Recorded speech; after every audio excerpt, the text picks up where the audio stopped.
Welcome to our First Steps Understanding ABA webinar. My name is Laura, and I'm the BCBA with Hackensack University Medical Center. We will be joined by Natalie, the BCBA at Jersey Shore University Medical Center, and Marielle, who is the Family Support Navigator for both locations. Just so you know, this webinar is purely informative. We cannot recommend any specific ABA companies.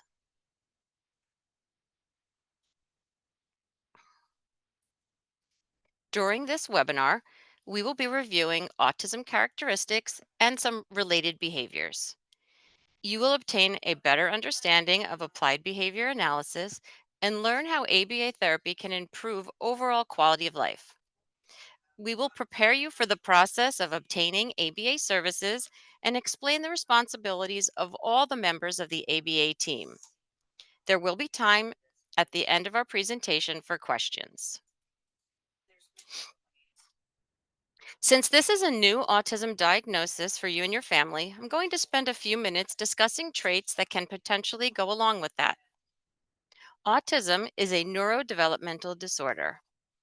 As indicated in the orange circle, you may see delays in communication, social skills, and interaction. As you see in the blue circle, there's a possibility of some unexpected behaviors. It's common to see repetitive behaviors such as rocking, pacing, hand flapping, or spinning. You may see sensory seeking behaviors like climbing or jumping, or sensory avoidant behaviors such as avoiding being touched. It's also common for our kids to have restricted interests. That's okay, we all have preferences. While we wouldn't want to stop them from engaging in activities related to these preferred interests, it's also important to expose them to new and varied activities. If you don't expose your loved ones to different types of experiences, there's the potential for them to become even more restricted in what they're willing to do or capable of doing. It's important to go out into the community and do things your family enjoys. If you enjoy going to the movies or shopping, bring your kids along as often as you can. Because of the tendency for our kids to be rigid or inflexible, the recommendation is to expose kids as early and frequently as possible to a variety of people, places, and activities. At first, it might be challenging, but start off with some short, small activities in the beginning and then work up to longer activities. You may see differences in intellectual ability, adaptive functioning, and language skills that ABA therapy can help with. Let's first discuss what ABA is. This visual is here to illustrate that all of the traits that we've discussed can occur in different combinations and at varying levels of severity. So, what is ABA? It stands for Applied Behavior Analysis. It's the science that helps us understand why people do what they do. It also helps us to understand what motivates people to engage in certain behaviors at any given moment. It's a methodology based on learning theory that helps us to one, build skills, and two, decrease unwanted behaviors. How does it work?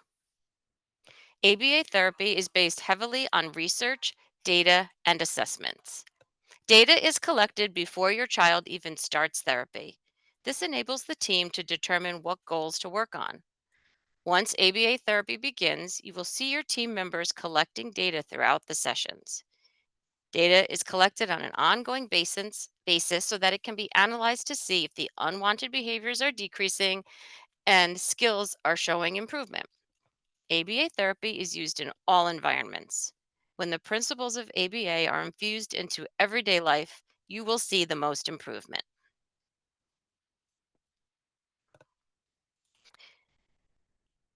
So, what are the reasons to have ABA in school as well as at home?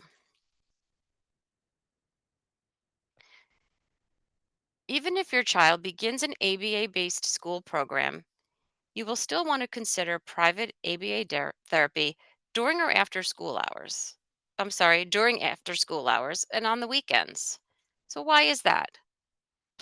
Pay close attention to the individualized education plan or IEP that your school writes up for your child. There should be a variety of goals that they are addressing during the day. School will likely focus on those academic goals. Your private ABA can do a few things. They can help to promote generalization of skills across settings. They will be able to address different skills, such as dressing, improving interactions with family members, and following household routines. Also, they can be providing you with education. You will learn skills and strategies to address behaviors when the therapists aren't around.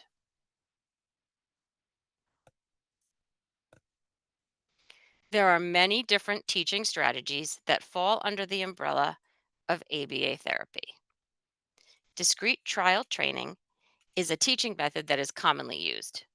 This breaks down a skill into smaller targets to shape the behavior we are looking for. There will be a lot of repetition, prompting, and reinforcement, which is necessary for some of our clients. This is often used to teach new skills. Natural environment teaching encourages capitalizing on opportunities that arise naturally rather than creating structured teaching situations.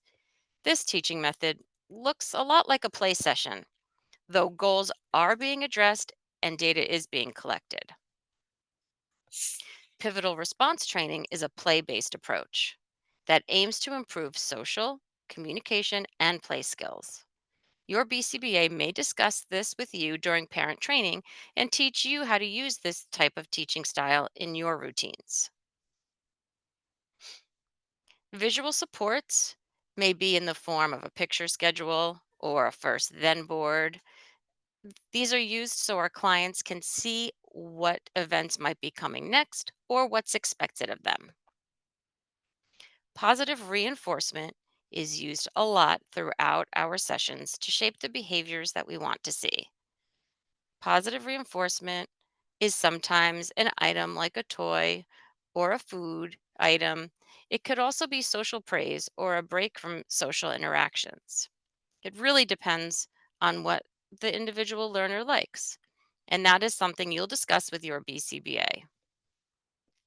You'll want to provide your team with some background information on what your child is usually motivated by. Do they like social interaction or do they prefer a break or some time on the iPad? Prompting and fading is used when teaching a skill. This can include hand over hand or gestural prompts. When we introduce a new skill, we see how intrusive we need to be when teaching it.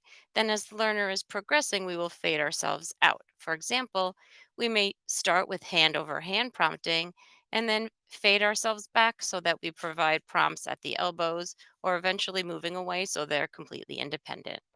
Again, it depends on the learner.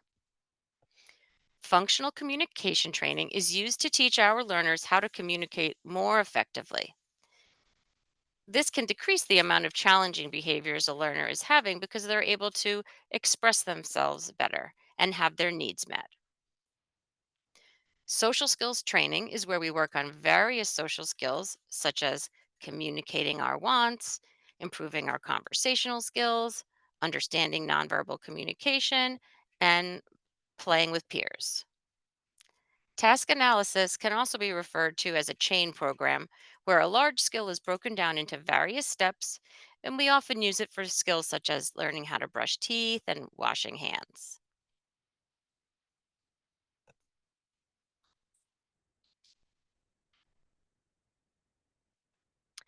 There are some misconceptions about ABA therapy, so we're going to discuss all of them. We don't use bribery. What we use is positive reinforcement strategies, which is very different. And we use it to increase the behaviors that we want to see. ABA is not just for little kids, it's used for people of all ages and also not just for people with autism. It can be used when helping patients with addiction, ADHD, and feeding disorders, just to name a few. It's definitely not used only in school, it can be used in all settings, at home, in the community, at the doctor's office, truly anywhere. ABA looks to identify why unwanted behaviors are occurring and replace them with appropriate behaviors. Though punishment strategies are only used if reinforcement strategies have already been tried and have been proven to be ineffective. You are part of the process of deciding what types of strategies will be used. So, and your approval is required on all behavior intervention plans. ABA is a highly individualized approach. Each skills, each child's skills and behavior interventions should be different. For example, one child might need deep breathing exercises to help them de-escalate, where for another child, deep breathing might actually cause behaviors to increase. So we take every learner's individual needs into account. And as we discussed on a previous slide, ABA in school alone is often not sufficient enough, which is why we recommend that ABA home programs are put in place as well. Okay, so how can ABA improve our quality of life? So, ABA can teach the following skills. So, language that is functional, which means more meaningful language, such as requesting a break when feeling overwhelmed, or items that they may want or need. Play skills or social skills, such as back and forth conversation, or even back and forth play with others or turn taking. Motor skills like riding a bike or walking up the stairs, cognition skills like having more self awareness or safety awareness in the community. So, for example, looking both ways before crossing the street. Academic skills like reading, writing, which should only be focused on in school or center based services. Focus on behavior management, so decreasing those unwanted behaviors such as tantrums, aggressions, which we will discuss more later. Adaptive skills as well, being able to generalize what they are learning in school to their home or in their community. So, what is behavior? So, when you hear behavior, you may automatically think a tantrum or hitting someone, but that's not necessarily true. Behavior is movement. So, we have a saying in ABA, if a dead man can't do it, it's a behavior. So, presenting right now is a behavior, driving your car is a behavior. There are endless examples of behavior, so make sure you keep that in mind for the rest of the presentation. So, why are they doing this? Why are they engaging in this behavior? So, behavior is communication. This is a visual we utilize to explain behavior, meaning what you see versus what it might actually mean. So, on the surface, your child might be aggressive or have self injury, or they could be stimming. This could be their way of communicating to you I'm hungry, I'm in pain, I'm scared, or I need something. In order to figure out what they are trying to communicate, you have to assess it and work with your ABA team. They will assist you in determining why the behavior is occurring and how to support your loved one. So in ABA, we have 5 functions of behavior. So function is a word just that means why is this behavior occurring? So medical is the first function we look at when there's a new undesired behavior. The following functions or reasons, such as attention, escape, tangible, and automatic, are further assessed by the behavior analyst. They will run an assessment and collect data on the behavior, specifically what happens before and after the behavior occurs. So, for example, if the behavior is headbanging, first we look into medical. Is your child in pain? Like, do they have a headache or sinus infection? Um, if that's not what it is, then we look into attention. So, are they banging their head because they want you to talk to them? Are they engaging in this behavior to get access to their iPad, to get out of work? Or sensory, does it just feel good? Okay, so let's discuss some strategies you can use. So, at the bottom is the first step, which is to start relationship building. This might sound super simple, and most of you are probably doing this already, but this just means playing on their level and modeling how to play with their toys can help them learn language, problem solving, gain your trust. Unstructured play is super important. In regards to parental language, we just mean using clear and direct language, like come here or get socks. Try your best to say one thing at a time. If they do not offer a response, then you can try a prompt. This can include guiding them over to the sock drawer or pointing to the sock drawer. There are a variety of prompts you can use. Prompts just means assistance to help your child succeed in completing a task or direction. So, gently guiding them to complete a task or pointing to the correct answers. For example, if your child never used a fork before and then you tell them, use your fork, the best way to teach them is gently place your hand on top of their hand and guide them on how to feed themselves. Anytime you ask them to do something new, this might be a useful prompt for them. It's possible it might take more time for them to learn how to complete certain tasks independently. So each time you ask them to do something, allow the opportunity for them to complete the task independently. But if they pause or walk away, that is your opportunity to prompt them again until they are confident. Always remember when teaching new skills, you want to use behavior specific language that reinforces them, such as great job getting your socks, thank you for cleaning up.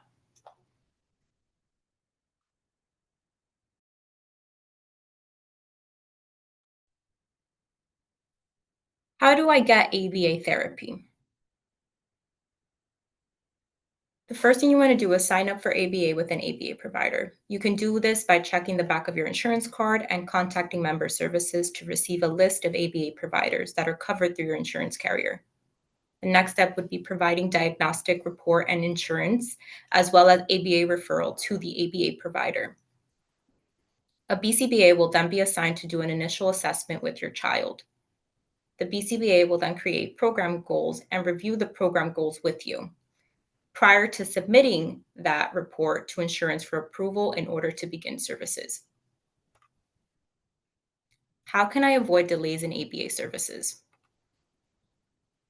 Check emails regularly. Make sure you are also checking your junk or spam folder regularly.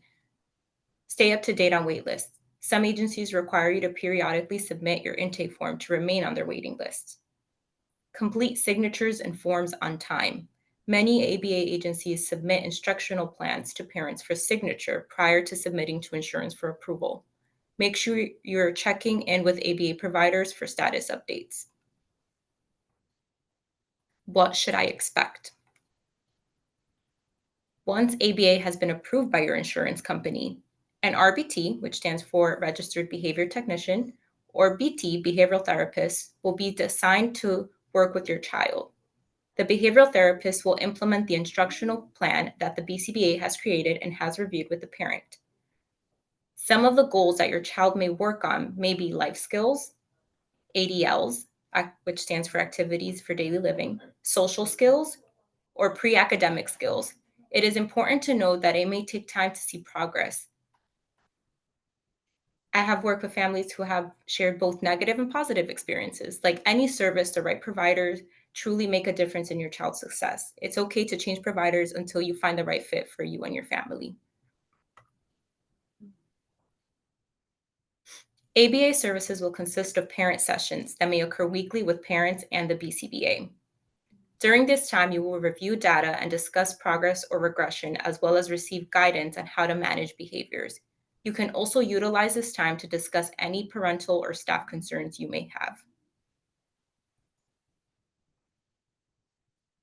Setting designated times and days in the week where ABA services will be provided is important for predictability for the child, as well as establishing consistency in ABA services.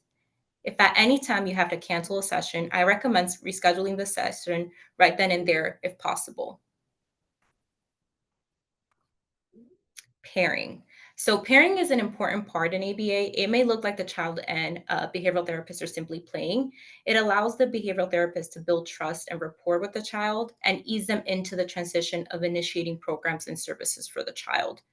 If you skip the pairing phase, you risk the client not having a positive working relationship with the behavioral therapist, which can lead to limited success with behavioral plans and skills programs. Okay, so accountability checklist. Create a checklist to keep yourself accountable and assure everyone on your child's team are providing appropriate services. So, family can hold themselves accountable by keeping a designated workspace and safe environment, committing to therapy schedule, directing all questions and concerns to the BCBA, carrying over the effective strategies, and ensuring that the caregiver is always present in the home during scheduled therapy sessions. The BCBA should be held accountable by providing consistent parent training, creating individualized goals, supervising and training their behavioral therapists, reviewing progress in ABA, and updating goals as well as holding regular team meetings.